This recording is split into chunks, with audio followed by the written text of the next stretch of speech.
Most NBA legends respect Caitlin Clark, but one big name still hasn't fully jumped on the hype. Let's start with someone who understands pressure better than almost anyone. Put your blinders on, go to work, show up to work, punch your clock in, prepare yourself, work on your game, work on your craft, kind of keep your mouth shut, and just learn from the vets. When they ask, you voice your opinion if they want your opinion, man, early on. LeBron said people are waiting for you to slip up, say the wrong thing, or make a mistake. If you do, they'll blow it up into something bigger than it is. That's why he says stay humble and let your game speak. And Caitlin's game speaks loudly. She keeps getting compared to Steph Curry, and Steph himself is often asked about her. Every time, he gives her real praise. Her range, her three-point shooting overall, her flair for testing her range every night and knowing that the other team's going to try to take it away. And she's fearless. No shot is a bad shot, and when you can shoot it as well as she can. She just adds another element of surprise that you can't really game plan for because it's so kind of just unseen. What makes Steph's comments hit harder is that people describe Caitlin the same way they describe Curry. Her style really does look like his. And Luka Doncic even said she's basically the female Steph Curry. I saw the performance. At least at 41, almost triple-double, yeah. He was shooting, letting that ball fly. I watched a little bit, but then I had to do some treatment. But it was amazing. I watched the first half. But she got to go in the second half, so I didn't watch that. I think it's more Steph Curry, man. It's a woman, Steph Curry. Luka also said Caitlin might shoot it better than him. And considering Luka can score from anywhere, that's serious respect. Great players notice greatness, and Shaq took it even further by calling her the greatest female college player ever. You are. Yeah, but she's incredible. Congratulations to her and her family. Yeah. The crazy thing is I'm just seeing her last year when they played LSU, but she's phenomenal. I'm going to go on the record and say she's the best female collegiate player ever. Charles Barkley kept it simple. He said she's a monster on the court. On the night. That's a heat check right there. 49. Yeah. Oh, my God. Hey, congratulations, Caitlin Clark. You are a monster, girl. Yes, you are incredible. And she's backing it up. She became the 4th WNBA player ever, and the first rookie, to put up 30 points, 5 rebounds, 6 assists, 3 steals, and 3 blocks in one game. In that same game, she passed 100 points and 50 assists and became the fastest rookie in WNBA history to reach those marks.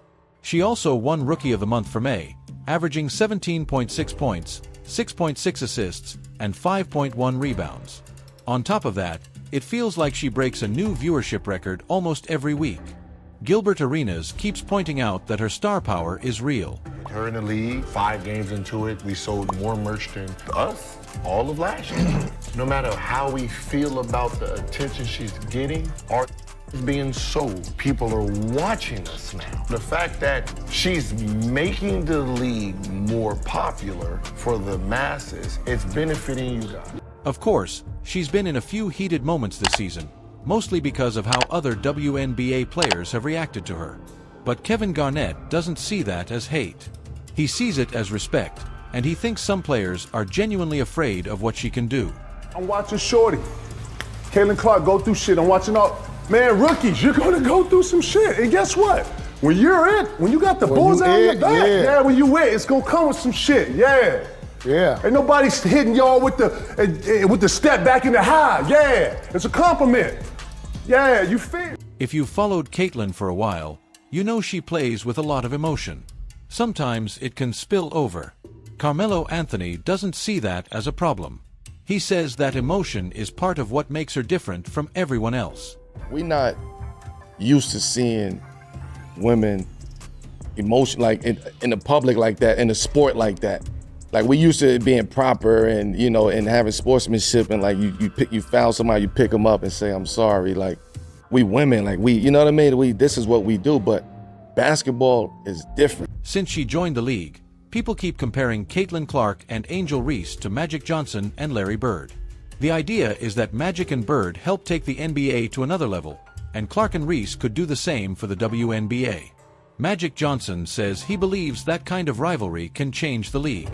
these WNBA players, Angel Reese, Caitlin Clark, who many are saying are the Larry Bird and Magic Johnson of the WNBA. Do you like that when you hear that? I like it, and they are. In this comparison, people say Caitlin fits the Magic role because of her passing and playmaking. But she also has parts of Bird in her game too, like the shooting, the confidence, and the way she controls the pace. So it's fair to say she isn't just one side of the comparison, she's a mix. Draymond Green and Derek Fisher agree with Magic's point that this kind of rivalry and spotlight can grow the league fast. And what makes it feel even bigger is how familiar the moment feels, like the sport is entering one of those eras people will talk about for decades. Magic Johnson and Larry Bird coming into the league after playing in the NCAA title game. Some of the underlying social things around a white player and a black player, like you're seeing a little bit of that, Angel Reese and Caitlin Clark. Then the Olympic news made everything louder. Caitlin was left off the USA Women's Olympic team, and a lot of fans felt like the decision was about politics, like the group was trying to keep veterans happy or protect certain players. The whole basketball world was confused because the Olympics can turn players into global icons. People bring up Michael Jordan and the Dream Team because that Olympic run helped push basketball worldwide, and many think women's basketball missed a huge chance by not taking Caitlin. Even Paul Pierce, who people don't always agree with, sounded like the reasonable one here, and that alone tells you how big the debate got. You claim you want the women's game to grow, and then you keep the most popular girl in women's basketball off the team. How do you grow internationally and domestically if you don't put her on the U.S. team? It just makes the most sense. Sometimes you have to say, hey guys, this is bigger than the game, which it is. Reggie Miller disagrees. He says the committee made the right call because Caitlin isn't one of the very best players in the world yet. He even said it's unfair to talk about her like she's top 15. You're right, she's not one of the 12 best. And on top of that, I think they did her a disservice by naming her early on like she was part of the top 15 or 20.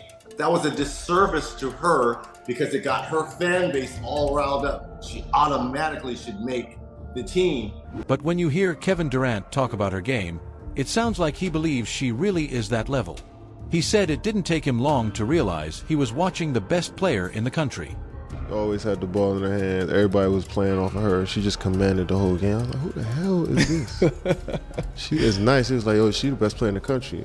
I was like, oh, damn. I see it now. Like, you know, right. Like when you walk in and you don't even know who anybody is and they just be like, yo, that's the best player in the country right there. It's just like, yo, that shit hits you out of nowhere. Like, let me really focus in on her. At this point, it's clear NBA players are locked in on Caitlin. They see how good she is, and they also understand the pressure she's under. So far, she hasn't just met the hype, she's gone past it. With the way she keeps making record moments, it really does feel like she could be a once-in-a-generation player. At this point, it's obvious a lot of NBA players are fully locked in on Caitlin Clark. They don't just see the highlights, they see the attention, the pressure, and the non-stop expectations that come with being the biggest name in women's basketball right now. They understand that every game she plays gets judged harder, every quote gets twisted faster, and every bad night becomes a headline. And even with all of that, she's still producing. She hasn't only matched the hype, she's gone beyond it with big moments, huge numbers, and plays that keep pulling more eyes to the WNBA. The way she's trending, the way arenas react, and the way TV numbers keep moving makes it feel like she's not just a star, she's a major reason the sport is growing this fast. What makes her situation even bigger is that Caitlin isn't just dealing with basketball pressure.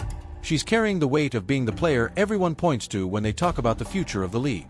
If she shines, people say it proves the WNBA is rising. If she struggles, people act like it's proof the league can't deliver. That's a lot to put on one person, but she keeps showing up and taking the heat anyway. She also brings in new fans who didn't watch before, and once they tune in for her, many of them stay for the teams, the rivalries, and the rest of the talent in the league. That's why so many NBA guys respect her, because they know how hard it is to play well while also being the main story every single night. And if she keeps going at this pace, the once-in-a-generation label won't sound like a stretch at all. She's already building the kind of career path that people remember, not only because of points and highlights, but because of impact. She's pushing viewership, creating bigger conversations, and forcing people to take women's basketball more seriously, whether they want to or not. The scary part for everyone else is that she still looks like she's getting better and adjusting faster. If that continues, she won't just be a popular rookie or a temporary headline. She'll become the face of an era, someone who changes how the league is covered, how players get marketed, and how fans treat the WNBA long term.